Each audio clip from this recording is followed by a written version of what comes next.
Hello and welcome to this calling and Pro Tour update from, of course, Steelfur Speaks. A lot of people have been asking me, how did the day go? How did you do? What were your matchups? How did things go? First thing first, let's cover the swag. So if I just turn this camera around, you guys can have a bit of a look at everything that's been sort of made available. We obviously had this amazing Heart of Fiendal playmat, which no one knew about, which is a massive sort of thing to get given on the day when you show up. I mean, it's the most beautiful thing, right? It's literally gorgeous. And of course we have these, which we did know about, the Spring Tunic playmat sleeves, which are gorgeous. We're going to be using those. This was something else we didn't know about. This is a flesh and blood water bottle. And if we roll it around, we can see that it has action, drink water, gain hydration, go again. That is really cool, isn't it? So that's the swag. There is also a Yorick, which I'll show off at a later date because I've kind of just put it away because I kept worrying I was going to fall on it or something. I did have two of those. I originally came in the morning. I had a Fabled package for the calling because I just wanted to make sure I had a place because I had a feeling it was going to sell out, which it has done, which we'll talk about in a minute. But I originally had two of the Yoricks and two of the sleeves, but I've since decided just to refund that. I was speaking to the guys at Channel Fireball and they said that technically, because I'm in the Pro Tour, I have a reserved space for the calling, but because I also have a Fabled package for the calling, I actually have two reserved spaces. And he was like, you can just get prize tickets. You get like 90 prize tickets and keep the Yorick and the sleeves, but that will also keep your place at the calling, which will make it harder for us to resell the ticket to someone else. But if you refund it tonight, then we can resell that ticket to someone else because we'll have it on our system that you aren't playing in the calling. So I was like, well, there's already been people saying there's a shortage of tickets, so I may as well just sell mine, make sure that they can get in if they can, right? So I mean, that was a fairly easy decision. So, it's a shame that I do want more backups of these sleeves, but equally, these are available from the top 8 at ProQuest, so hopefully I will win another pair there. I would like a spare Yorick, just in case something happens to mine, but I can maybe get another one from the prize wall, or I'll buy one from someone if I really want one. So that's all good. So that's kind of like swag. There's obviously more stuff on the prize wall. There's like an uncut Irish sheet on the prize wall, which is really good. And there's obviously loads of artist stands we're going to take a look at tomorrow, assuming they're not all sold out. I want to get some shorts that have all of what the artists are selling. There's already some cool limited edition pieces that have already sold out. Like, for example, I've heard there was a die-cast metal like Library of Solana. There were 8 of those that sold out very, very quickly. They were about $350 each. So if they're outside of your price range, don't have FOMO. But there's really cool stuff like that by Federico Musetti, I think it is. And of course, Steve Argyle is here. He has his Viscerai playmat. He has a Nebula Blade playmat. He also does a lot of magic work. He has those playmats as well. He has some old stuff from Elphaba LCG that he did that's really gorgeous, as well as some Star Wars stuff that he did and things like that. So, I mean, Steve Argyle has a really huge range, as well as sort of being the artist for Viscerai, Nebula Blade, and the original Icelander. So, if you like his art, head on down there. We also have to get sort of photos with cosplayers tomorrow because they're all running around. I really want to get definitely photos with those guys, guys and girls, I guess, doing like there's an Icelander cosplay I saw, which I think is an amateur, but there was also the two sort of Dorinthia and Prism people running around who just look really cool. I just want to sort of have a photo with them. So onto the actual Pro Tour itself. So I was running a Prism list. Now that the tournament started, we can sort of break down the list a bit. It's very much a list that runs Tome of Fiendal to deal with Stavro. So the idea is that you have a yellow aura in your hand, you're going to play Tome of Fiendal. You're going to use that to gain 6 health, play 2 yellow auras as instants, and then you're going to get a bit of a board advantage that Stavro can't deal with or has to address. And also running a fatigue package into chain, which of course people kind of know about, which is the sigils, the sinks, the fake fascines, etc. Though there is a certain amount of, I think we're playing impenetrable beliefs and stuff like that to fatigue people a bit more. Not going to go super hard into that. I will do a deck tech, obviously, once the Pro Tour is actually wrapped up, but we do have another day with that strategy to go through and talk to. Because obviously, as people may know before watching this video, I have in fact made day 2, which I'm super excited about. It was a bit of a rough day, so I ended up going 1 win, 2 losses, a win, a loss, and a win. No, it's not right. 1 win, 2 losses, a win, a loss, and a win. That's only 3 wins. I got 4 wins. There must have been another win somewhere in the middle. So let's just break it down. So My first round opponent was really kind of intimidating because I got paired up against Matt Rogers, who was playing Stavro. And obviously Matt Rogers is a very well-known sort of name, and I obviously know him. I've talked to him before when he was organising that charity tournament in New Zealand. I've played with a lot of people who've played with him. He's very good. Ultimately, that game, I kind of high-rolled him a bit. Like, I played lots of auras. I played just tons and tons of auras that he just had to deal with.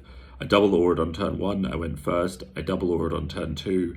Then when he had cleared those with time skippers, I played a tome and played 2 more auras, and then basically we ended up in a situation where he was taking so much damage from the auras. I got him into a position where I could war tune. He had to block the war tune, and then I baited into the erudition, and then the erudition hit for 2, taking him down to 1, and then I drew another erudition off the top and just used that to kill him. So I did kind of high roll him, which is fine. The second game was against a friend of mine from the UK called Simon, who was on Chain. I really kind of, I don't know if it was like nerves from winning the first game and actually doing well, or just because I'm more relaxed around people I know with Simon, but I didn't put Null Rune on the table, which is a bit silly because I have a fatigue strategy against Chain with this deck, and I didn't put Null Rune, which I really needed to fatigue him. And those of you who've been following what I've said before, I also did this in the final on my ProQuest. I didn't put Null Rune on the table against a Rune Blade.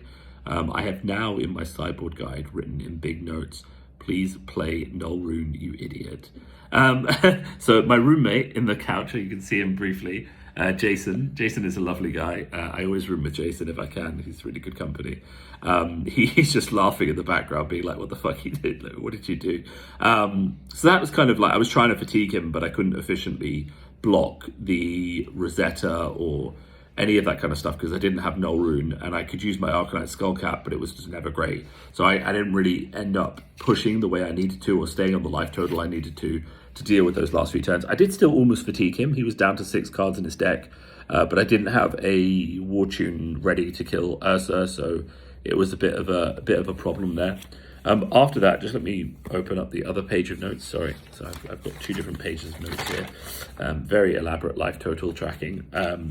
So yeah, for round 3 then, we went into a Prism Mirror, and this was genuinely, I'll admit, it was one of the grimmest matches I have ever played in Flesh and Blood. Really it was. I mean, I've played 30 games of the Prism Mirror in the past 2 weeks. It's been one of the reps that I was feeling really confident on because like Stavro and Chain, I was just expecting a lot of Prism. I lost this game with 39 life to 0. I only dealt him 1 point of damage.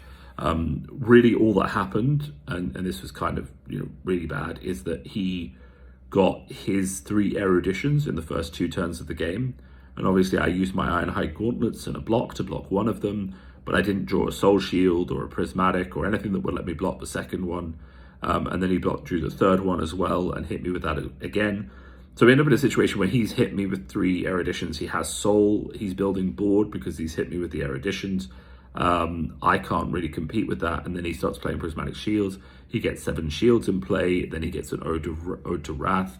I'm blocking to stop dying, so I can't kill the shields. Every time I attack the shields, he blocks to keep them alive, and then just kills me more with the shield. So very much sort of a downward spiral, but it felt really bad to only take 1 life off him. Those games do happen, you kind of just have to shrug them off, but it's really bad feeling as well, because it's not really like you're, he was playing it well, he played it very cleanly, and he didn't throw the game, which, a lot of people when they get ahead, they do throw games, but he didn't do that, but it just kind of felt bad that there was no way for me to get back in. Then I was up against a Briar player, so I'm 1-2 at this point, so I'm down at the bottom tables, which means I'm no longer playing the matches I want to be playing, which is Stavro and Chain, and I end up having to play the people who have lost to all the Stavro and Chain, so the Briars. The problem is that Briar is actually very, very good into Prism, especially the Prism variant that I'm playing. So that was a really rough match. He actually had 8 turns of Channel Mount Heroic, and I'm really surprised that I actually survived all those 8 turns. He made a mistake, which was to Arsenal Tome of Harvests, which meant that he didn't have the push to actually come through and kill me. So that was kind of the saving grace, and I somehow managed to survive. He also, because he was trying to push through and kill me, he actually ignored an Ode and a Shimmers that I had on the table for about 4 turns, so I could hit him for quite a lot of damage with the Ode. After blocking completely on the Channel Mount Heroic turns, I was still coming in for 4 damage. If it hit, deal an extra 1, 5 damage, if it hits, deal 6, like all that chip away, and I got him quite low that way. And then once I got him low, I could force him to block, and then he could never really put a full hand into me again, which is sort of how I won that matchup. But a lot of it came down to the fact that he bricked his own arsenal slot and then couldn't make up for it. Round 5, I played in a chain. I took my strategy in. It worked, we'll say, reasonably well. I did definitely make 1 or 2 sort of slip-ups, but, you know, I got a good ALS off when he had 4 shackles and he had 8 cards in banish, which meant that he took like 8 blood debt that turn, and he was very much bleeding, like the majority of the damage. I have it written down here. So he started on 40, he took 1 blood debt, then he took another blood debt down to 38, then he took 2 blood debt down to 36, then he took 3 blood debt down to 33, then he took 4 blood debt down to 29, then he took 6 blood debt down to 23, this is my ALS, then another 6 down to 17, then another 5 down to 12, at which point I played, and then he took another 8, he took 8 blood debt down to 4, at which point I played a Mirage Metamorph that forced him to block with his Spellbound Creepers, because he was quite low and didn't have the armor to stop me. And then he was forced to basically either give me a card from his hand or get rid of his Spellbound Creepers. Both things stopped him from putting that final full turn in against me, and basically saved me because I had gone down to 3 at this point because he was being really aggressive with his Creepers usage. So I basically could get into a situation where he could kill me through all my defense and stuff like that because he was using Creepers really well to get double go again and all this kind of stuff. But thankfully, that decision to Metamorph him, and it was literally just I had Metamorph in my arsenal, which I was going to hold in my arsenal to use to kill Ursa, and I had my Tunic counter ready to do that. But then I realized that it was a really good decision to just smack him with the Metamorph because he couldn't pop it, and it kind of gave me an opportunity to to win the game. Round 6, unfortunately, as I said, because I wasn't at the top tables anymore, I was playing not against the decks I wanted to play or I teched for, which is kind of what happens in Swish. You just, if you're aiming to play the meta at the top tables, which is the most represented decks, so the Starvers and the Chains, but if you lose once or twice, close games, unlucky games, or whatever, you end up playing further down the tables where things are less certain and you've got more of a mixed meta. So I did come up against another Briar, and Briar is really not a good game match, certainly for the Prism deck that I have built. I held up for a bit, but he got 4 Channel Mount Heroic turns through and basically just put more damage on the table than I could. I did get him back a bit, like I got him down to 14 just through my constant aura pressure, but unfortunately he was consistent with the damage, so he took me through. Round 7 was actually really interesting. I was up against a Stavro, but I didn't really see any of my tricks. The first thing he did to me was to cripple and crush me for 11, but I used that to play, I think I played an ALS from the cripple and crush, so I had two, my first turn was very good. I played a Haze Bending and a Merciful Retribution. Then he crippling crushed me, but I used all the cards in my hand to play an ALS, which meant he couldn't kill the Merciful and the Haze Bending. I got my Soul, which was really good. And then, I played another 2 auras the next turn, another 2 auras, just kept chipping him away, bringing him down to like 34, 32, 30, whatever, blocking very well. I did draw Prismatics and Soul Shields very well, so whenever he was coming in with like a fused Oakenhold, I had a Soul Shield or Shields ready to throw into it. So I definitely high rolled in that regard, but I also didn't see my Tome of Fiendal, which I really wanted to get the life back. So because of that, I was on much lower life than I necessarily wanted to be, but I did just keep the aura pressure, and he tried to ignore the auras and kill me, but of course that doesn't necessarily work in this matchup because the auras allow me to push a lot of damage while also blocking a lot from my hand.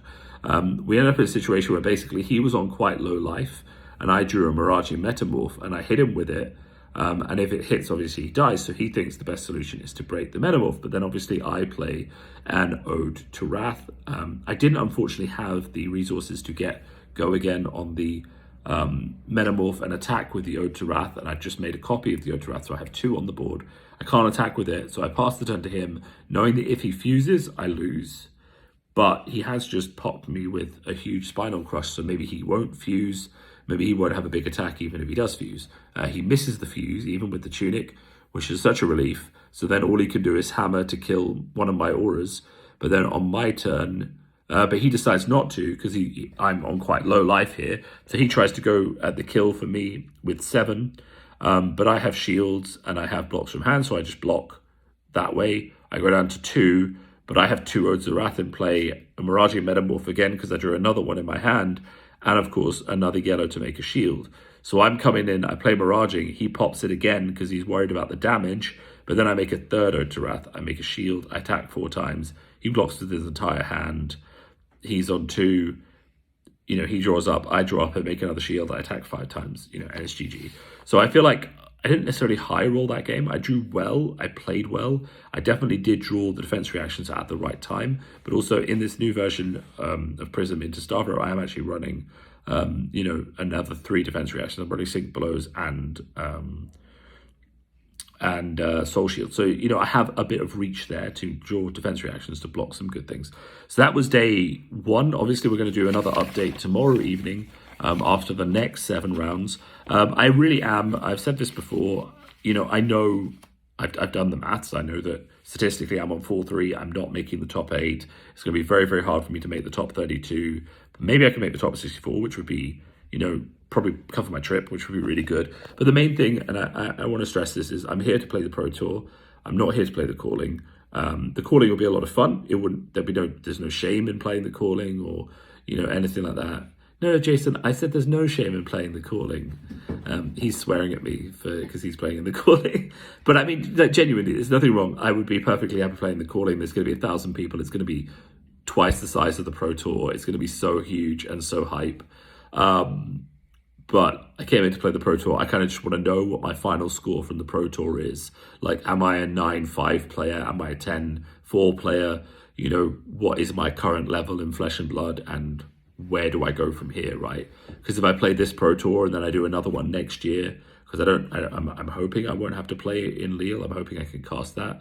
And I go 9-4 this time, and I go like 11-3 next time, then that's a good milestone for me as a player. And I don't think I get that if I drop. I think it's much better to just keep playing and see where I can go in the Pro Tour. I will say, so we've just got 1 haul for this. I know there's a lot of people who are, and I'm really sorry if you've come here and you can't get a ticket for the calling. I know there's lots of reasons why people can't afford to buy a ticket straight away, or even you'd have to wait for payday, and payday's on the Friday before the event. So you kind of just have to show up and wing it. So I feel really bad if you come and you can't get a calling ticket. I will say that from being in the venue, it is just one big room. It doesn't really feel like there's a lot of places we could expand into, if that makes sense. I feel like it's kind of like there's just one big area that we're in. So I think there is probably just a hard cap. As always, it's always tricky to manage communication. I'm sure someone could have communicated better that the tickets might have sold out, and that kind of thing, but it's always a difficult thing. You kind of have to think that this event has exceeded LSS's expectations in terms of the number of people coming, both for the Pro Tour and in terms of the calling. I mean, it's, they said on Thursday night that it was 1,100 individual registered players for both events. And now there's still 175 people in the Pro Tour. And I think there's 1,000 people playing the calling. And of course, there's side events happening on the day as well. So it's just a fantastic, phenomenal event. Everyone is playing Flesh and Blood. It's absolutely amazing. I'm, of course, super chuffed that my own milestone has been reached, which was Mate Day 2 of the Pro Tour. That was my main goal. I just wanted to prove to myself that I could get into the second day of the tournament with a little bit of luck and a little bit of just, getting the right matchups and playing well. I have made that, which is really good. And obviously there's just so many people around doing so many interesting things, so many artists. The guys from LSS are doing a fantastic job. The Channel 1 Fireball team, are running things very, very smoothly. Everything is just great, really, to be honest. I'm having a fantastic time, and, we're going out for food every night. Everything's really good. So thank you all for watching. I hope you've enjoyed these updates. I know a few people have asked me if I was going to do one this evening, and obviously I am. I want to tell you guys exactly how I'm feeling, how great it is, everything that's going on, and just share this experience with all of you. So I hope you've really enjoyed this as much as I have. And obviously, I'm not going to be on the stream, which is really upsetting, but because I'm not doing that well, but I'm doing well enough to meet the milestones that I set myself, especially with, as we talked about before, with the caveat that I just lost those practice days before the Pro Tour. The other thing I will say, just to sort of wrap up in terms of the meta, so obviously we had about 50% of the players, or maybe 40% on Stavro. We had another sort of 20% on Chain and about 10% on Prism. But I think the real surprise and outlier from all of this has been Kano. The Arsenal Pass testing team, it has found a Kano list that works very, very well. I think there's also one other Kano from Europe who's on 7-0, I think. And it just proves that, like, never discount a hero from the meta when you just, you don't rate them. It's always worth trying them and seeing how they play out. And when you're looking at a really aggro meta, and this is very important to understand, is that Stavro needs all of the cards in his hand most of the time to fuse. And Chain is really, he wants to go aggressive. He needs his Soul Shackles. That you found a meta which Kano is really, really good into, because he can force Stavro to spend cards, which then makes Stavro unable to race him. And of course, he can scour Chain's Soul Shackles away, basically resetting him a couple turns in the game. So if he's on 6 Shackles and you scour him back to 2, you've reset 4 turns of Shackles and really put a damper on his ability to race you. So, there is a lot to be said for picking Kano in this meta, but I'm also just really I'm just really proud to see that some people have picked that choice and gone with it. So, shout out to Hayden. I met Hayden early. He's a really nice guy. We've talked before on the online events that used to happen, and Brendan as well. But they're both really, really great. I've never met Sasha, but I'm sure he's great. And just seeing that opening the meta and deciding to go for the bold choice, even though it's a big Pro Tour, even though you could have played Chain, and they're both very, very good on Chain and been perfectly happy and probably won loads of mirrors, just seeing that opening and going for it, I think just deserves so much respect. And then doing well with that deck as well. So proving that you made the right choice is really good. So could we see a Kano champion? That would be amazing. I think there is a bit of a problem for the Kanos in that the Prisms are also doing well to a certain extent. Obviously not me myself on 4-3, but there are Prisms on 5-1. My friend Jamie, for example, is on 5-2, and there are Prisms further up as well. If those Kano players run into those Prisms, they will not be doing well. It is not a good matchup. It's kind of a free win for Kano because free win for Prism, because Kano can't kill the yellow auras with stuff like Scour and doesn't have attacks to kill them. So, it could be potentially that Kano will be gate-kept out of the top 8 by Prism. But if he keeps getting paired up against Chain, we could very, very easily see Kano in the top 8. If we get a Kano Prism final, I think that would be a bit of a wash, just because it's not really a fun matchup to watch. But, if Chain knocks Prism out of the top 8, if Prism knocks Stavro out of the top 8, Chain knocks Prism out of the top 8, and then Chain gets burned to death by Kano, I actually think we're in a pretty fun position, and that's going to be quite a lot of fun for everyone to watch. So that's the underdog story that I'm rooting for. I would love to see one of the Kano players win the Pro Tour, something that most people wouldn't predict. There was only 7 Kanos here today, but that would be a really, really good story. So for everyone who's here with me at the event, I hope you're having a fantastic time. As always, don't be afraid to come up and say hello. I do have Steelfur written on my back in big letters. I'm always happy to talk to all of you guys. If you have suggestions for the channel or feedback you want to give me, or ideas or things I could do better, just come and say them to me. I'm really approachable and always happy to talk. Otherwise, see you around. If you're watching from home and you're just watching this video to get involved in the hype of the Pro Tour, it's just a fantastic event. Go to your callings, go to the world premieres, go to those events. You'll find hundreds of people who share your love for the game, and you're going to have a fantastic time at any of those events you go to. And with that, I'm probably not going to bed, but I'm definitely going to go back to not talking and just lying out on the couch here and just trying to chill out. But thanks a lot for watching, and I'll talk to you all soon.